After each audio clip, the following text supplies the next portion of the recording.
Imagine for a minute James Madison being here, or Monroe, or Jefferson, or any of the founders, and hearing from us our concerns and lamenting the fact that we're losing all these rights. And I just can't imagine the founders not looking back at us and saying, well, good grief, what's wrong with you? We gave you a way to address this problem.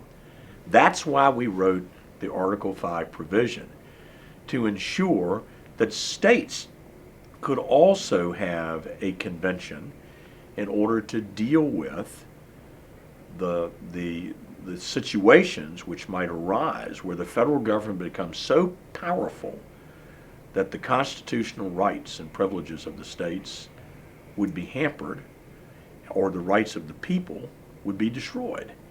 The founders envisioned that we might well need to appropriate Article 5. And my view is there is no time in our history where it is more important to do so than right now. One of the things that's really bothered me over time is the way courts have become de facto legislatures and really have usurped, in my view, the prerogatives of legislatures to actually write the law. And when we have courts making law, these folks aren't elected. And this is not what the founding vision was. And so I think in the main, what you will see through our resolution and resolutions that are compatible with what Virginia is trying to do is we're keenly focused on the central proposition of limiting federal power.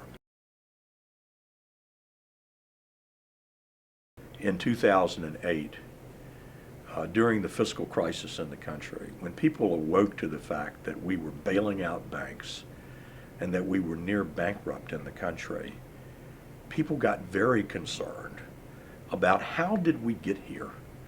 How did we get to a place where we had such fiscal irresponsibility that the country was on the verge of economic collapse? And many people rightly began to think about the Constitution. And they began to think, how does a nation that has a Constitution permit itself to get off track? Well, it's a very complex problem that has brought us to the condition we're in.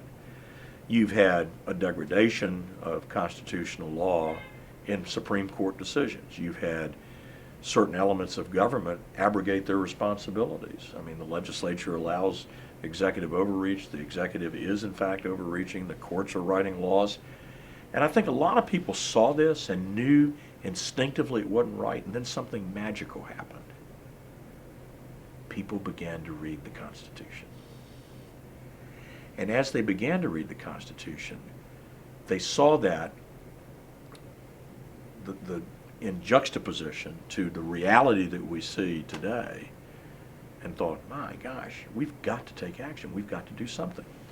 I would go door to door in my district, and people would say, gosh, I can't believe how things are so off the track.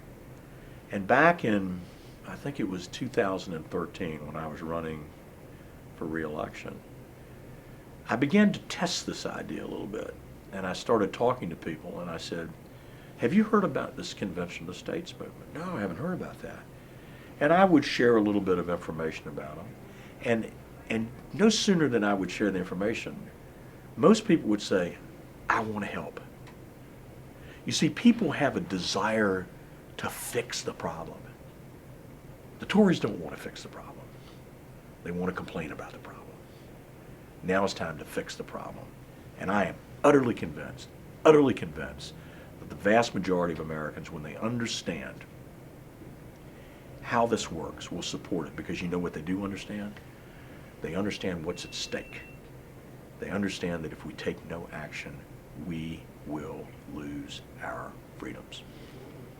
Not on my watch. This land of the free is still America.